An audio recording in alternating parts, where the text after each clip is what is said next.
নমস্কাৰ আপোনালোক সকলোকে পুনৰবাৰ টিকে মাইণ্ডৰ অন্য এটা ৰাতিপুৱাৰ ধামাকাদাৰ খবৰলৈ স্বাগতম জনাইছো।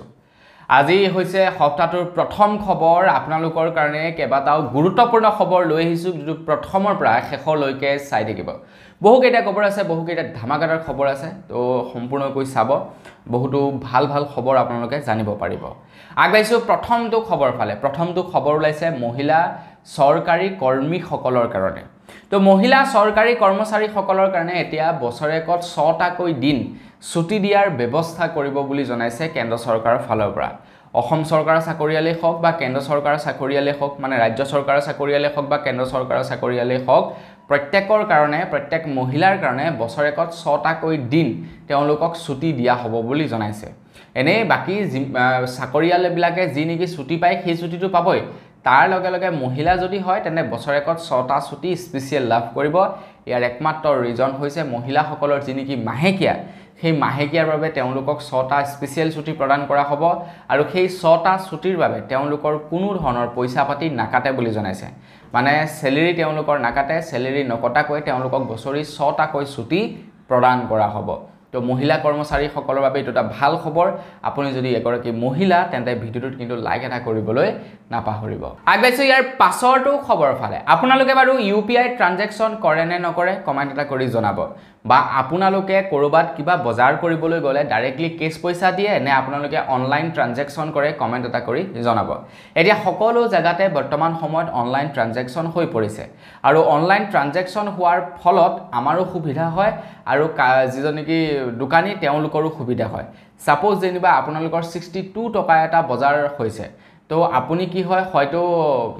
70 টকাৰ বজাৰ মিলাই ল'ব লাগে, নতুবা আপোনালোকে 60 টকা দিয়ে 2 টকা এটা সেই দোকানীজনৰ লোকচান হৈ যায়। তো অনলাইনৰ ফলত কি হয় আপুনি অনলাইনত ডাইৰেক্টলি 62 টকাই পে কৰি দিব পাৰে তেওঁলোকক। তাৰ ফলত আপোনালোকৰ সুবিধা হয়, তাৰ ফলত আপোনালোকৰ লাভ হয় বা দোকানীজনৰো লাভ হয়। সব জেগাত ক'বলৈ গ'লে দুয়োজনৰে লাভালাভ হয়। এতিয়া বন্ধু বান্ধৱীসকল অনলাইন ট্ৰানজেকশ্যন দিনক দিনে বাঢ়ি গৈছে, যাৰ কাৰণে মানুহে পইচা কেৰি নকৰা হৈছে। দোকানলৈ গ'ল, আজি চব্জি দোকান, এতিয়া হৈ গ'ল আপোনাৰ সেয়া মাছৰ দোকান, মাংসৰ দোকান, প্ৰত্যেক জেগাতে অনলাইন। আপোনালোকে প্ৰত্যেকটো জেগাতেই অনলাইন কৰিব পাৰে। এতিয়া খবৰ ওলাইছে যে এপ্ৰিলৰ পৰা আগষ্টৰ মাহলৈকে প্ৰায় 8,659 কৰোৰ ডিজিটেল পে'মেণ্ট হৈছে বুলি জনাইছে। প্ৰায় 8,659 কৰোৰ টকাৰ আপোনাৰ ডিজিটেল ট্ৰানজেকশ্যন হৈছে। ইয়াত প্ৰায় 1,669 লাখ কৰোৰ পইচাৰ ট্ৰান্সফাৰ হৈছে বুলি জনাইছে। প্ৰায় মানে 8,659টা ট্ৰানজেকশ্যন হৈছে আৰু তাত প্ৰায় 1,669 কোটি টকাৰ, লাখ কোটি টকাৰ পইচাৰ লেনদেন হৈছে UPIৰ মাধ্যমত। তো UPIটো বিৰাটেই ফেমাছ হৈ পৰিছে, অকল আমাৰ ভাৰতবৰ্ষতেই নহয়, ভাৰতৰ বাহিৰতো UPIটো এতিয়া মানে ফেমাছ হৈছে আৰু ভাৰতৰ বাহিৰৰ বিভিন্ন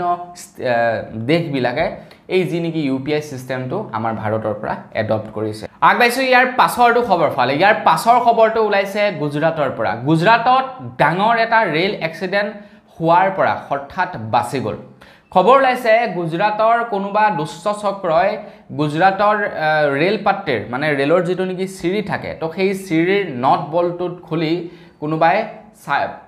ঢিলা কৰি থৈছিলে বুলি জনাইছে, যাতে ট্ৰেইনখন অহাৰ লগে লগে ট্ৰেইনখন বাগৰি পৰে। এতিয়া কোনে কৰিছে কোনে নাই কৰা সেইটো বাৰু ধৰা পৰা নাই, কিন্তু ৰেলখন অহাৰ আগে আগে, দুৰ্ঘটনা হোৱাৰ আগে আগে ধৰা পৰিলে যে কোনোবা দুষ্ট চক্ৰই তেনেকুৱা ধৰণৰ কাম কৰি থৈছে আৰু যাৰ ফলত নেকি এটা ডাঙৰ দুৰ্ঘটনা হোৱাৰ পৰা বাচি গ'ল গুজৰাটখন। এতিয়া এইটোৱে যে প্ৰথম ঘটনা তেনেকুৱা নহয়। খবৰ ওলাইছে এই বছৰত এতিয়ালৈকে প্ৰায় 12 বাৰ, মানে এই 55 দিনত, বিগত 2 মাহত প্ৰায় 20টা এনেকুৱা ধৰণৰ কেছ ধৰা পৰিছে বুলি জনাইছে। মানে ৰেল দুৰ্ঘটনা কৰিব বিচৰা কেছ ধৰা পৰিছে। বিগত 2 মাহত প্ৰায় 20 বাৰ তেনেকুৱা ধৰণৰ কৰিছে। এতিয়া কোন সেই সকল লোক যিসকলে কি ভাৰতৰ ৰেল বিভাগটোক নষ্ট কৰিব বিচাৰে সেইটো আৰু নাজানো। এতিয়া ইনভেষ্টিগেশ্যন চলাব তো উচ্চ পৰ্যায়ৰ ইনভেষ্টিগেশ্যন চলিব কাৰণ মানুহৰ জীৱনৰ কথা আছে ন গোটেই ভাৰতবৰ্ষতে ৰেল আছে সব জায়গাতো আৰু পুলিচ নাথাকে সব জায়গাতো ৰেলৱে পুলিচ নাথাকে কোনোবা জায়গা যদি মাছ ভাগত খুলি থৈ দিয়ে তো হঠাৎ যদি এক্সিডেণ্ট হৈ বহুতো মানুহৰ মৃত্যু হয় তেতিয়া কি হ'ব তো অমিত শাহ ডাঙৰীয়াই কৈছে যে ইয়াৰ এতিয়া একদম গুৰিৰ পৰা ইনভেষ্টিগেশ্যন চলিব বুলি কৈছে আগবাইছো ইয়াৰ পাছৰটো খবৰ ফাল ইয়াৰ পাছৰ খবৰটো ওলাইছে মহিলাসকলৰ কাৰণে তো মহিলাসকলে অকণমান এই খবৰটো মনোযোগেৰে শুনক কাৰণ প্ৰত্যেকজনী মহিলাই এদিন নহয় এদিন গৰ্ভৱতী হ'ব হয় নহয় আপুনি যদি আজি ছোৱালী হৈ আছে আপোনালোকে আৰু কেইবছৰমানৰ পাছত বিয়া যেতিয়া হ'ব তাৰ পিছত আপোনালোকে গৰ্ভৱতী হ'ব তো বন্ধু বান্ধৱীসকল মহিলাসকলৰ কাৰণে এটা গুৰুত্বপূৰ্ণ খবৰ ওলাইছে মহিলাসকলে যেতিয়া নেকি প্ৰেগনেণ্ট হয় মানে গৰ্ভৱতী হয় তেতিয়া প্ৰায়বিলাক মহিলা শকত হৈ যায় তেওঁলোকৰ চৰ্বি বাঢ়ি যায় তেওঁলোকে নানান ধৰণৰ যিকোনো ধৰণৰ চব্জিবিলাক খায় ঢেৰ মিঠা খায় ঢেৰ চুগাৰ খায় বা ধৰি লওক আপোনাৰ ঢেৰ যিকোনো ধৰণৰ ফেটছ থকা বস্তু খায় তো সেইবিলাক খোৱাৰ পাছত ফলত তেওঁলোকৰ ল'ৰা ছোৱালীৰ বিভিন্ন ৰকমৰ বেমাৰ আজাৰ হ'ব পাৰে বুলি জনাইছে তেওঁলোকৰ ল'ৰা ছোৱালী এই পৃথিৱীলৈ অহাৰ পাছত বিভিন্ন ধৰণৰ বেমাৰ আজাৰ যেনে চুগাৰ হোৱা হাই চুগাৰ হোৱা ব্লাড প্ৰেছাৰ হোৱা আপোনাৰ কোলেষ্ট্ৰল বহা এনেকুৱা ঢেৰ কিবাকিবি বেমাৰ হ'ব পাৰে বুলি জনাইছে সেইসকল ল'ৰা ছোৱালীৰ মাকজনীয়ে প্ৰেগনেণ্ট হৈ থকাৰ অৱস্থাত যিকোনো ধৰণৰ উল্টা পুল্টা বস্তুবিলাক খায় এতিয়া আগৰ দিনৰ মহিলাবিলাকৰ চাওক তেওঁলোকে ঘৰতে প্ৰসৱ কৰে আৰু তেওঁলোকৰ ল'ৰা ছোৱালীবিলাক কিমান হেল্ডি কিন্তু আজিকালি চাওক আপোনাৰ হস্পিটেল নিনিলে কামেই নহয় সিজাৰ নকৰিলে কামেই নহয় আৰু তেওঁলোকৰ ল'ৰা ছোৱালীবিলাকে পুষ্টিহীনতাত ভোগে ইয়াৰ মেইন কাৰণ হৈছে এইটোৱে আগতে মহিলাসকলে পুষ্টিকৰ খাদ্য খাইছিলে হয় নহয় বাৰীতে পোৱা আপোনাৰ শাক পাচলি খাইছিলে কচু ঢেকীয়া খাইছিলে কিন্তু আজিকালি সেইবিলাক নাখায় আৰু যাৰ কাৰণে তেনেকুৱা ধৰণৰ বেমাৰ আজাৰবিলাক সৃষ্টি হয় আগবাইছো ইয়াৰ পাছৰটো খবৰ ফালে 2029 চনত আমাৰ ভাৰতবৰ্ষত প্ৰৱৰ্তন কৰা হ'ব ওৱান নেশ্যন ওৱান ইলেকশ্যন মানে ভাৰতবৰ্ষৰ প্ৰত্যেকখন ষ্টেটতে একেলগতে নিৰ্বাচন হ'ব যাক কোৱা হৈছে ওৱান নেশ্যন ওৱান ইলেকশ্যন এতিয়া কমল হাসান সাউথৰ এজন বিখ্যাত এক্টৰ আপোনালোকে নিশ্চয় চিনি পায় কমল হাসান বহুতো বুঢ়া হ'ল কিন্তু এতিয়াও যেনেকুৱা ধৰণৰ ফিল্মবিলাক তেখেতে ৰাইজৰ বাবে আগবঢ়ায় একদম মানে প্ৰশংসা কৰিব লগা কমল হাসানে কৈছে যে ওৱান নেশ্যন ওৱান ইলেকশ্যন এই সিস্টেমটো কৰোনা মহামাৰীতকৈ ভয়ানক বুলি জনাইছে কৰোনা মহামাৰীটো আমাৰ ভাৰতবৰ্ষৰ কাৰণে কিমান ডাঙৰ এটা বিপদ আছিল কিমান ডাঙৰ এটা ভয়ংকৰ ঘটনা আছিল তো সেই মহামাৰীতকৈও এটা ডাঙৰ কোভিড-19তকৈ এটা ডাঙৰ মহামাৰী হৈ গৈছে এই ওৱান নেশ্যন ওৱান ইলেকশ্যন এতিয়া তেখেতলোক হৈছে অকণমান গুণীজ্ঞানী মানুহ তেওঁলোকে বুজি পায় এক্সেক্টলি কি হ'বলৈ গৈ আছে বাকি আমি আৰু কি বুজিম ন আগবাইছো ইয়াৰ পাছৰটো খবৰ ফালে ইয়াৰ পাছৰ খবৰটো ওলাইছে কেন্দ্ৰ চৰকাৰৰ চাকৰিয়ালসকলৰ কাৰণে তো আপোনাৰ ঘৰতো যদি এজন কেন্দ্ৰ চৰকাৰৰ চাকৰিয়াল আছে তেন্তে আপোনালোকৰ কাৰণে এটা ভাল খবৰ ওলাইছে কেন্দ্ৰ চৰকাৰ ফালৰ পৰা ঘোষণা কৰিছে যে দেৱালীৰ আগে কেন্দ্ৰ চৰকাৰৰ চাকৰিয়ালসকলক বোনাছ প্ৰদান কৰিব বুলি জনাইছে আৰু সেই বোনাছ হ'ব প্ৰায় 46,159 ৰুপিছৰলৈকে এতিয়া হ'ব পাৰে নহ'ব পাৰে কিন্তু যদি হৈ যায় 46,159 ৰুপিছ বোনাছ লাভ কৰিব যিসকল নেকি কেন্দ্ৰ চৰকাৰৰ চাকৰিয়াল আছে যিসকল আসাম গভৰ্ণমেণ্টৰ চাকৰিয়াল আছে তেওঁলোকে একোদান নাপায় কিন্তু যিসকল নেকি কেন্দ্ৰৰ চাকৰিয়াল আছে তেওঁলোকে লাভ কৰিব আগবাইছো ইয়াৰ পাছৰটো খবৰ ফালে আহি আছে দেৱালী আহি আছে দুৰ্গা পূজা তো দেৱালী আৰু দুৰ্গা পূজাৰ আগে হয়তো আপোনালোকে ঘৰৰ কাৰণে কিবা বস্তু বজাৰ কৰিম বুলি প্লেনিং কৰিছে কাৰোবাৰ যদি মোবাইল নাই তেনে এটা মোবাইল লোৱাৰ প্লেনিং কৰিছে কাৰোবাৰ যদি জোতা এযোৰ নাই ভাল জোতা এযোৰ লোৱাৰ প্লেনিং কৰিছে বা কাৰোবাৰ ঘৰত যদি কিবা দৈনন্দিন ব্যৱহাৰ হোৱা বস্তুৰ কিনাৰ কথা আছে তো তেওঁলোকে দেৱালীৰ আগে কিনাৰ কথা প্লেনিং কৰিছে এতিয়া আপোনালোকক এইখিনিতে এটা ভাল খবৰ দি থৈ যাওঁ এই মাহৰ 27 তাৰিখৰ পৰা Amazon আৰু Flipkart আৰু Meesho এই তিনিওটাতে আৰম্ভ হ'ব স্পেচিয়েল ফেষ্টিভেল অফাৰ আৰম্ভ হ'ব আপোনালোকে এই দিনাখন অৰ্থাৎ 27 তাৰিখৰ পৰা বহুতো ডিসকাউন্টত বস্তু কিনিব পাৰিব Amazonৰ পৰা কিনিব পাৰিব Flipkartৰ পৰা কিনিব পাৰিব বা আপোনালোকে হে Meeshoৰ পৰা এই তিনিওটা প্লেটফৰ্মৰ পৰাই আপোনালোকে অধিক ডিসকাউন্টত 27 তাৰিখৰ পৰা ফেষ্টিভেল ডিসকাউন্টত বস্তু কিনিব পাৰিব যদি কিনিম বুলি ভাবিছে মোবাইল কিবা যদি কিনিম বুলি ভাবিছে তেনেহলে এই 27 তাৰিখ এই মাহৰ এই 27 তাৰিখৰ পৰা আৰম্ভ হ'ব তাত আপোনালোকে কিনিব আগবাইছো ইয়াৰ পাছৰটো খবৰ ফালে ইয়াৰ পাছৰ খবৰটো ওলাইছে অন্ধ্ৰ প্ৰদেশৰ তিৰুপতি বালাজী মন্দিৰৰ পৰা তো তিৰুপতি বালাজী মন্দিৰৰ প্ৰসাদ মানে যি নেকি লাডু বিতৰণ কৰা হয় সেই লাডুক লৈ এটা বিতৰ্ক বৰ্তমান সময়ত চলি আছে তো তিৰুপতি বালাজী মন্দিৰৰ যি নেকি প্ৰসাদ বিতৰণ কৰা হয় মানে যি নেকি লাডু বিতৰণ কৰা হয় সেই লাডুত গৰুৰ চৰ্বি আৰু এনেকুৱা পশু পক্ষীৰ চৰ্বি পোৱা গৈছে বুলি জনাইছে গৰু গাহৰি এইবিলাকৰ চৰ্বি পোৱা গৈছে বুলি জনাইছে সেই লাডুত আৰু আটাইতকৈ ডাঙৰ কথাটো হৈ গ'ল যে ৰাম মন্দিৰৰ উদ্বোধনৰ দিনাখনেও বোলে মানে ৰাম মন্দিৰৰ প্ৰাণ প্ৰতিষ্ঠাৰ দিনাখনেও বোলে তিৰুপতি বালাজী মন্দিৰৰ পৰা লাডু বা প্ৰসাদ পঠিওৱা হৈছিলে এতিয়া হিন্দু মন্দিৰ তো হিন্দু মন্দিৰত কি হৈ যায় আপোনাৰ সেয়া হিন্দুসকলেতো গৰু নাখায় হয় না নহয় তো গৰুক পূজা কৰে হিন্দুসকলে তো সেই গৰুৰ চৰ্বি দিয়েই প্ৰসাদ বনোৱা হয় এতিয়া এইটো যেতিয়া নেকি লেবত পৰীক্ষা কৰা হয় প্ৰকৃততে লেবত সেই চৰ্বি পোৱা গৈছে গৰু আৰু গাহৰিৰ চৰ্বি পোৱা গৈছে এতিয়া বন্ধু বান্ধৱীসকল এইটো কোনে কৰিছে এইটো কাৰ চক্ৰান্ত এতিয়ালৈকে গম পোৱা নাই ইয়াৰ ওপৰত ইনভেষ্টিগেশ্যন মোৰ মতে চলিব লাগে আৰু কোনে কেনেকৈ কি ধৰণে এই কামটো কৰাই আছিলে হিমান দিনে তেখেতৰ ওপৰত বিহিত ব্যৱস্থা ল'ব লাগে কাৰণ হিন্দু ধৰ্মক লৈ খেলা কৰিছে বা হিন্দু ধৰ্মৰ মানুহবিলাকৰ মনক লৈ তেওঁলোকে শ্ৰদ্ধা ভক্তিক লৈ তেওঁলোকে খেলা কৰিছে গতিকে যিসকলে এই কামটো কৰি আছিলে তেওঁলোকৰ ওপৰত বিহিত ব্যৱস্থা ল'ব লাগে আগবাইছো ইয়াৰ পাছৰটো খবৰ ফালে দিল্লীৰ নতুন মুখ্যমন্ত্ৰী হ'ল দিল্লীৰ পূৰ্বৰ যিগৰাকী মুখ্যমন্ত্ৰী আছিলে অৰবিন্দ কেজৰিৱাল তেখেতে পদত্যাগ কৰিলে আৰু অৰবিন্দ কেজৰিৱালে সিলেক্ট কৰিলে নতুন মুখ্যমন্ত্ৰী কাৰণ দিল্লীৰ মুখ্যমন্ত্ৰী অৰবিন্দ কেজৰিৱালৰ ওপৰত গোচৰ ৰুজু হৈছে আৰু তেখেত বৰ্তমান সময়ত কেছত দৌৰি ফুৰিব লগা হৈছে কেইবাদিনো ধৰি তেখেতে জেলত থাকিব লাগে আৰু দুদিনমান ওলাই আহে আকৌ জেলত যাব লাগে দিল্লীৰ যি নেকি সুৰানীতি কেলেংকাৰী হৈছিলে সেই সুৰানীতি কেলেংকাৰীত গোচৰত তেখেতক এৰেষ্ট কৰা হৈছে এতিয়া দিল্লীৰ নতুন মুখ্যমন্ত্ৰী হৈছে আতিশী মাৰ্লেনা তো আতিশী মাৰ্লেনাক আমাৰ তৰফৰ পৰা বহুত বেছি শুভেচ্ছা জনালো আগবাইছো ইয়াৰ পাছৰটো খবৰ ফালে আকৌ আমাৰ অসম চৰকাৰে ঋণ ল'বলৈ গৈ আছে বুলি খবৰ ওলাইছে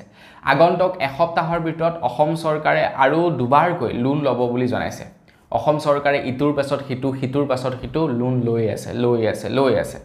এতিয়া লোন বিলাক লৈ বিভিন্ন ধৰণৰ আঁচনি বিলাক দিছে হয় না নহয় বিভিন্ন চৰকাৰী কাম কাজবিলাক কৰিছে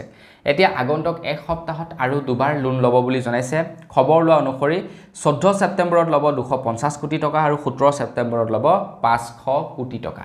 এতিয়া কি কাৰণত ল'ব ক'ত খৰচা কৰিব সেই টকাসমূহ সেইটো অসম চৰকাৰে জানিব হেতুটো আমি আৰু ক'ব নোৱাৰিম ন বাকি যি কি নহওক লোন লোৱাটো কিন্তু বৰ বেয়া কথা হৈছে আগবাইছো ইয়াৰ পাছৰটো খবৰ ফালে বৰ্তমান সময়ত আমাৰ ভাৰতবৰ্ষত অত্যাধিক বস্তু চীনৰ ব্যৱহাৰ হয় প্ৰায়